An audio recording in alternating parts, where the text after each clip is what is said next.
Good morning, praise the Lord. ઈશ્વરનો આભાર માનતા આવો આજે પણ ઈશ્વરનું વચન વાંચીને અભ્યાસ કરીને દિવસની શરૂઆત કરીએ. અને આજે પણ ચોથા દિવસે એ જ વચનને આપણે મૂકીને આગળ રાખીને અભ્યાસ કરવા માટે પ્રયાસ કરીશું. ઈસુ ખ્રિસ્ત જે દાઉદનો દીકરો, જે ઇબ્રાહિમનો દીકરો, તેની વંશાવળી માંથી લખેલી સુવાર્તા, તેનો પહેલો અધ્યાય ને તેની પહેલી કલમ 1 થી 17 જો સમય મળે તો આજે પણ જોવા પ્રયાસ કરશું.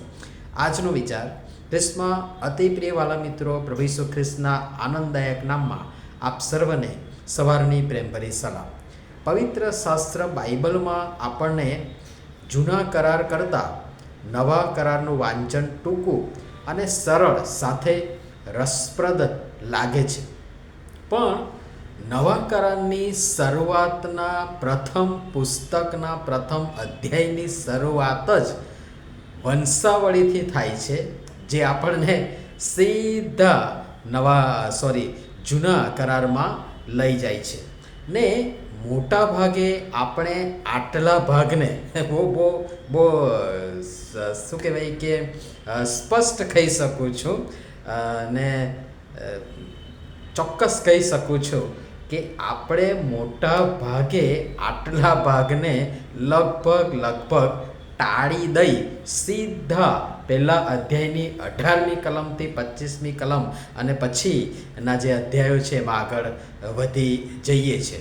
અને એટલે મેં આ 4 પ્રકરણ આ એક જ કલમ અને વંશાવળી પર લેવાના માટે પ્રયાસ કર્યો છે. જો કે ઘણું લખી શકાય, પણ આજે પૂર્ણ કરી રહ્યો છું ને આપણે આગળ વધીશું. ઈસુ ખ્રિસ્તની આ વંશાવળી દાઉદ સાથે ઈશ્વરે કરેલા એ વર્ષો અગાઉના કરારની યાદ દેવડાવતા ઈસુ જે દાઉદના કાયદેસરના વારસ છે તે સાબિત કરે છે, જે દ્વારા ઈસુ ઇઝરાયલના જે મસીહા કે રાજાની જે ઇઝરાયલીઓ રાહ જોતા હતા તે મસીહા અથવા રાજા તરીકે પુરવાર થાય છે.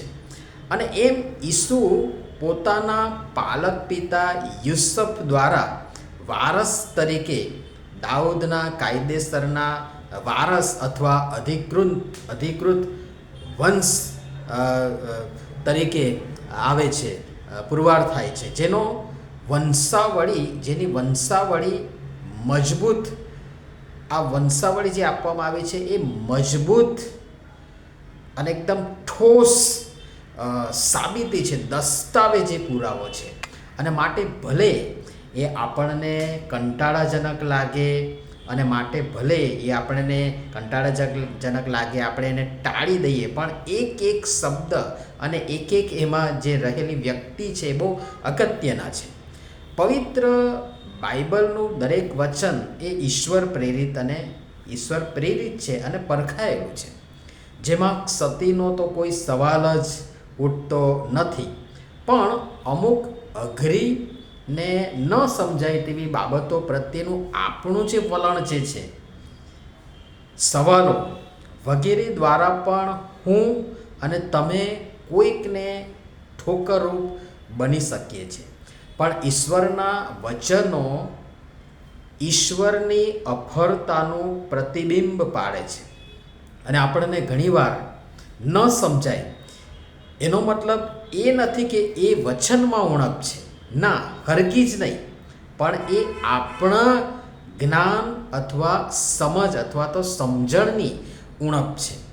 ઈશ્વરનું જ્ઞાન ડહાપણ, અગાધ અને અમર્યાદિત છે, ને આપણું જ્ઞાન અને આપણી સમજણ એ મર્યાદિત છે.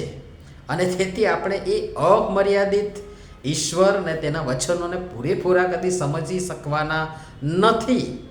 અને તેથી વચનમાં રહેલ પાયાના સત્યોની સમજણ પ્રાપ્ત કરી શકાય, પણ તેમાં રહેલા તમામ મર્મો, રહસ્યો, ગૂઢ બાબતો એ પૂરેપૂરી કદી આપણે સમજી શકવાના નથી. પ્રશ્નો શાસ્ત્રના ઊંડાણપૂર્વકનું જે ચિંતન જે છે, અભ્યાસ જે છે, અવલોકન અથવા તો સંશોધન કહી શકાય એ માટે પ્રેરણા પૂરી પાડનારા હોવા જોઈએ, ન કે ઘોટાળો કે ગૂંચવણ કે કોઈ તકલીફ વગેરે ઊભા કરનારા હોવા જોઈએ. ઈશ્વર અવારનવાર વિવિધ રીતે તેમના મર્મો અને રહસ્યો અને ગૂઢાર્થ રહસ્યો અને તથ્યો વગેરે પ્રગટ કરે જ છે, વિવિધ રીતે પ્રગટ કરે છે. પણ તેમનો કિંતુ અમુક બાબતો ગુપ્ત રાખવામાં પણ તેમનો મહિમા છે.